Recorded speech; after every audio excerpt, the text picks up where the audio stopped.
Hoje vamos até Munique, cidade onde vive a Fátima Nascimento há mais de 20 anos. Ela nasceu na Bahia e é editora, ilustradora e escritora. Autora de vários livros infantis, em português e em alemão, a Fátima fundou também uma editora, a Fá Verlag, que joga aqui com o nome da Fátima, mais conhecida como Fafá. A Fafá Verlag já levou a Fátima já levou a Fafá Berlage a várias importantes feiras do livro, como a de Frankfurt ou de Bolonha, e esta ligação da Fátima à literatura infantil é natural, visto que a Fátima estudou pedagogia e é educadora de infância na Alemanha já há muito tempo. A Fátima viaja também um pouco por toda a Europa para levar as suas histórias às crianças que falam português. Não é, Fátima? Olá! Isso, exatamente. Muito obrigada, Nuno. Estou muito feliz de estar aqui com vocês. É um prazer estar contigo aqui outra vez. Fátima, vamos falar de um dos teus livros que eu acho mais curiosos, que é eu vou tentar dizer, que é a minha baianidade na Go, que é um livro baseado com poemas que tu escreveste em 1990 e 1994, creio que ainda estivesses no Brasil, e que significa a alegria de ser baiana. Exatamente. Não é? O que é exato? Eu já estive na Bahia, conheço relativamente bem a cidade de Salvador, mas diz-me, o que é que significa ser baiano exatamente? É aquela alegria contagiante? É o calor humano? É o quê? Eu acredito que é as portas abertas, o baiano tem as portas abertas. Pelo menos na minha época era assim, né? Eu acho que a baianidade na Go, a diferença entre outros estados do Brasil é que nós abrimos as portas, né? Nós, assim, todas as pessoas é um amigo e é bem-vindo em casa, né? Então é isso, é o facto de sermos bons, de serem bons anfitriãos, de serem amigos, de mesmo quase que não há inimizade ali, não é? E achas que ainda é assim em Salvador? Não, tem 12 anos que eu não vou a Salvador. Que não vou, que não sinto essa baianidade na Go. Não sentes? Olha, e como é que uma feliz baiana, à época, nos anos 90, foi dar com os costados na Alemanha? Falas desse momento da tua vida, o que é que te levou da Bahia até Munique? Eu sei que tem a ver com uma casa, tem que ver com uma casa ecológica, não é? Exatamente. Eu fui convidada para participar trabalhar com um grupo de 7 cabeças que tinham a ideia de fazer o primeiro hostel ecológico na Alemanha, e eles queriam trabalhar com jovens do mundo inteiro. Essa era uma das ideias. E então, eu consegui vir para cá, porque antes eu tentei vir como au pair, mas já tinha passado da idade, 25 anos, e aí não deu certo. E aí eu conheci um professor que dava aula de alemão em Salvador, na escola, e ele falou, não, então você vem, vai com a gente. Ganharia a mesma mensalidade de 400 marcos ainda. E tu já falavas em alemão já falavas Não, eu alemão comecei a antes de fazer ir? um curso básico de alemão em Salvador. Uhum. E aí vim para cá e fiquei. E acabaste por ficar aí a criar raízes, não foi? Aí na Alemanha. Bem, uns anos depois de ter chegado, não deu muito certo esse hostel arqueológico, ecológico. Foste estudar pedagogia para a universidade, começaste a trabalhar com crianças. Este trabalho com crianças desembocou na literatura, nos teus livros. O teu primeiro livro até foi escrito em alemão, não é verdade? Exatamente. Foi escrito em E alemão. por fim fundaste a editora, a Fafalaga. Fala-nos desse processo. Como é que de estudar pedagogia, trabalhar com crianças, te levou à Fafa Berlag? Conta-nos como é que isso aconteceu. Então, começando o curso para ser educadora, eu fiz, em uma das matérias, música, tinha que fazer uma história, escrever uma história que seria, então, acompanhada com instrumentos musicais. E aí veio a história da Alba, a Vitória Régia, nasceu assim. E essa história foi que muitas pessoas falaram: ah, isso é muito bonito, eu gostei dessa história. Eu mudei bastante porque eu comecei a fazer com fadas, com ursos e animais da Europa, na realidade. E alguém falou para mim: Fátima, não seria interessante você buscar os animais do Brasil? E aí a história acontece no Pantanal. O teu primeiro livro. Esse foi o meu primeiro livro. Apesar de já ter escrito A Baianidade na Go bem antes, né? Claro. Então, esse foi o meu primeiro livro, e aí eu fiquei tão encantada, mas também aconteceu eu fiquei doente, né? Eu tive um problema de saúde, e aí, sabe quando você pensa, a minha idade, estou aqui, o que foi que eu já fiz da vida? E para uma mulher, a gente sempre fala que é plantar uma árvore, ter um filho, escrever um livro. Eu falei, eu não quero morrer sem escrever o livro. Então, por essa razão, eu lancei a Fafalac. Então, Para deixar um marco no mundo. E lá está ele. A Fafalac, no fundo, no início, foi para publicar os teus livros, não é? Exatamente. Uhum. Foi essa a necessidade que tu sentiste. E agora, tu publicas livros de outros autores? Ainda não. Né? Eu ainda não tenho como investir. Eu não gostaria de trabalhar, no caso que as pessoas pagassem para eu lançar os livros. Eu gostaria de ter essa condição de lançar livros para as pessoas. O que eu já ajudei foi na construção de 2 coletâneas que saíram pela Fafalac. Que foi o Outono Literário, que saiu com o Mulherio das Letras, porque eu achei a ideia muito interessante. O Mulherio das Letras é um projeto que aconteceu no Brasil e tem agora no mundo inteiro, e tem o Mulherio das Letras na Europa. E tu traduziste esse Mulherio das Letras para alemão ou está em português? Não. O Outono Literário está em português. Ok. Vamos falar da tua vida, que a tua vida é muito interessante. E como é que foi esta adaptação à Alemanha? Eu no dia estava a falar contigo e disse que eu não consigo imaginar dois modos de encarar a vida tão diferentes, como o modo baiano, não é? Está das portas abertas, e o modo alemão, mais fechado, mais frio, em que é mais difícil aproximar-nos das pessoas, falta até algum calor humano. É essa a ideia que eu tenho dos meus conhecimentos alemães. Como é que foi isso? Foi difícil a adaptação? Tu sentiste sozinha? Muito difícil. Você sai, Salvador é uma cidade grande, mas ao mesmo tempo é como se fosse uma cidade muito pequena, todos se conhecem, e aí chego aqui, conheço um Brasil imenso, com várias outras culturas, o brasileiro de outras regiões, trazendo suas culturas totalmente diferentes das minhas, então foi um choque cultural, e além de a solidão, estava sozinha, era jovem, estava sozinho. Como você falou, o alemão não é aquele que você senta no bar e ele senta para conversar com você como um baiano, ele não faz isso. Então, foi muito triste estar aqui sozinha,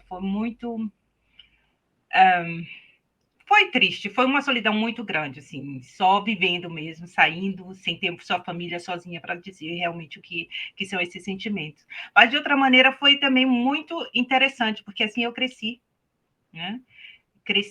Consegui sobreviver a esse mundo da solidão, e hoje estou aqui. Mas acabaste casada com um alemão. Eu casei com um alemão. Com um alemão. E tens 2 filhos. 2 filhas eu tenho. 2 filhas que falam português, não é? Elas falam português, sim. Portanto, o teu mundo é completamente bilingue, não é? Tu falas em português com as tuas filhas, fazes as tuas histórias em português, mas a tua vida cotidiana é em alemão. Em alemão. Mas esta tua não vais, dizes que não vais a Salvador há uma dúzia de anos, mas sente-se, mesmo quando se fala contigo, esta baianidade, esta energia solar que tu tens. E diz-me em que nível e até que ponto esta tua baianidade está ligada com a língua portuguesa? Ela seria possível sem a língua portuguesa? Pergunto. Acredito que não.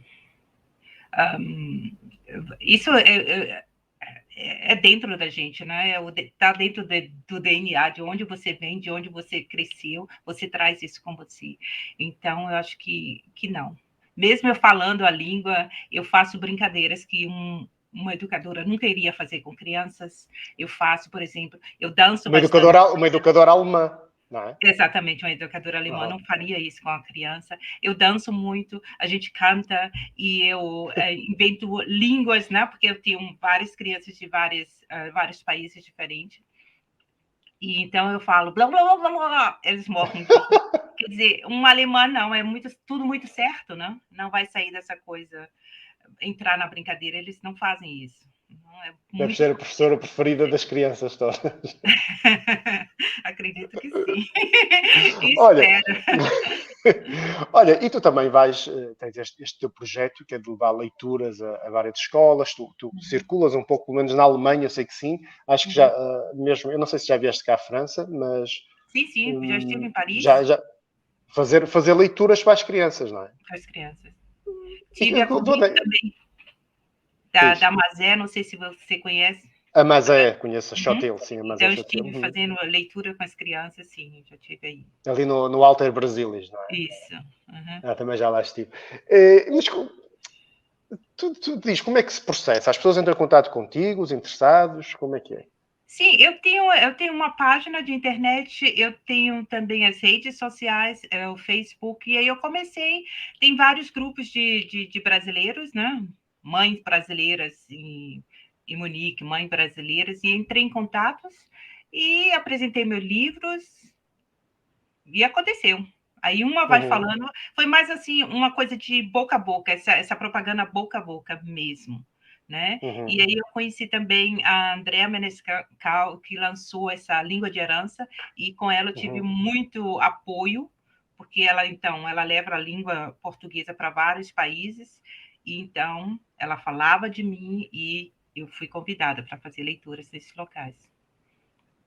Olha, vamos falar agora um bocadinho do Brasil. Eu sei que já não vais há algum tempo lá, e eu, depois de falar contigo, compreendi um pouco porquê. Eu já te ouvi dizer que tu, sendo brasileira, baiana, mulher e negra, tu verificas que o racismo, é quase um contrassenso isto, mas que o racismo é muito mais visível em Salvador da Bahia do que em Munique.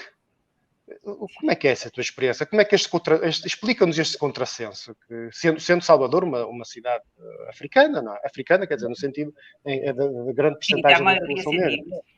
negra. Aqui, o que eu posso dizer? Eu fiz escola aqui, quando eu chego em algum local, eu sou uma estrangeira, né? Eu sou tratada como uma estrangeira. Então, quer dizer, não é a discriminação pela minha cor de pele, né? É a discriminação que se tem sobre ser um estrangeiro, né? E muitas Mas vezes, também é quando visível isso na Alemanha, também sentes isso? O Sim, facto de sim, seres estrangeira? Mas exatamente. não tem que ver com a cor da pele, com o facto de Não, seres estrangeira, é isso? não. Tem, assim, por exemplo, o meu nome, Fátima. Então, eles acham que eu já sou, Que assim, és uma coisa muçulmana. muçulmana, exatamente. Então, eles têm uma coisa assim, já não gostam, né? Então, mas assim, essa é a diferença. Eu sou uma estrangeira como qualquer outro brasileiro branco. Ele é um estrangeiro. Como qualquer outra pessoa estrangeira, seja ela qual cor de pele que tenha, ela é uma estrangeira. Então, isso, para mim, é muito normal, né? Eu mudo quando eu apresento o meu documento. Então, eu sou uma alemã. A partir desse momento, eu sou uma alemã. E aí tem uma diferença entre ser alemã e ser estrangeiro. Né? Eu tenho outros privilégios, sendo uma pessoa alemã. Ou seja, a partir do momento em que tu mostras a tua identificação, tens dupla cidadania, não é? Sim, sim. E tu, a partir do momento em que apresentas a tua documentação alemã, deixas de sentir essa discriminação. Sim. Mas no Brasil, pelo que eu percebi, apesar de seres brasileira, existe uma discriminação baseada na cor da tua pele, é isso? Da cor da minha pele, sim. Por exemplo, a última vez que eu estive no Brasil, há 12 anos atrás, eu fui num shopping, estava com sandálias rasteiras, e aí eu perguntei a alguém sobre uma calça e falaram para mim assim, essa calça não tem dessa maneira, que eu queria com um eclé e não com botões. E aí, quando eu me viro, ele vê que eu estou com um short dessa marca. E ele fala, você está usando essa marca? Eu digo, sim. E essa marca é com botão. E eu estava, aqui não tem. Eu falei assim, desculpa, porque na Europa tem. Então, aí já mudou toda a coisa.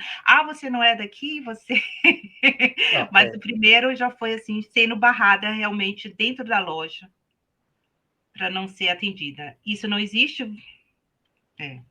Esse é um choque, é uma coisa muito feia, assim. Eu já estive num restaurante, por exemplo, com a minha família, e uma pizzaria, pedimos pizzas, e demorou bastante, aí veio uma pizza, e eu falei, poxa, tá demorando tanto, vamos comer essa pizza, depois chega as outras. E nada de chegar, quando eu perguntei, quando vai chegar as pizzas, ele falou, a senhora tem dinheiro para pagar? E uma ofensa, assim, na palavra, com a pessoa. Então, isso é muito... É meio estranho o tratamento, porque aqui eu sei que eu sou uma estrangeira, mas eu posso entrar em qualquer lugar, seja o que for um restaurante muito chique. Claro que vai ter um restaurante que vai dizer aqui só entra com smoke. Ok. Mas você sendo estrangeiro, sendo alemão, você tem dinheiro, você vai entrar. Mas no Brasil, não, você chega e já é barrado, assim. Então, eu acho que já percebi a tua perspectiva do Brasil, mas tenho de perguntar na mesma. Então, como é que tu vês a atual situação do Brasil? Eu falo com muitos brasileiros, tenho muitos brasileiros amigos, e consideram que nestes últimos anos, desde a eleição do atual presidente, houve um agravamento na discriminação racial, houve um agravamento na pobreza. Eles dizem que ocorrem graves perturbações no sistema democrático brasileiro. Existe agora, viu-se, uma gestão caótica da pandemia. Tu estás de acordo com esta leitura? Sim, sim. E dentro da população negra, dentro da população das comunidades, onde o extermínio de crianças, né? Crianças negras, quer dizer, são crianças que não vão não chegam na idade adulta, são exterminadas porque são negras. Isso, quer dizer, aumentou bastante, já era difícil para uma criança conseguir chegar à idade adulta, mas agora eu acho que piorou. Então, para a população negra do Brasil, achas que o elevador social está bloqueado, não funciona? Acredito que sim. Teve, assim, o outro presidente que melhorou bastante, como muitas pessoas negras conseguiram entrar nas universidades. Com o Lula da Silva, não é? Exatamente, ter uma vida acadêmica, conseguir mudar a sua própria vida, a sua própria história, e hoje já é cortado pela raiz, como eu falei, né? Já tentam, assim, eliminar crianças. Ok.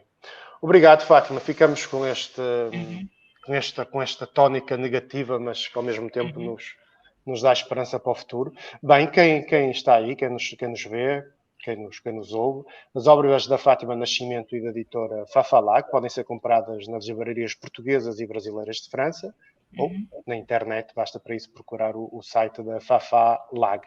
Se preferir, estes livros podem ser requisitados na biblioteca da Fundação Carlos Gulbenkian em Paris.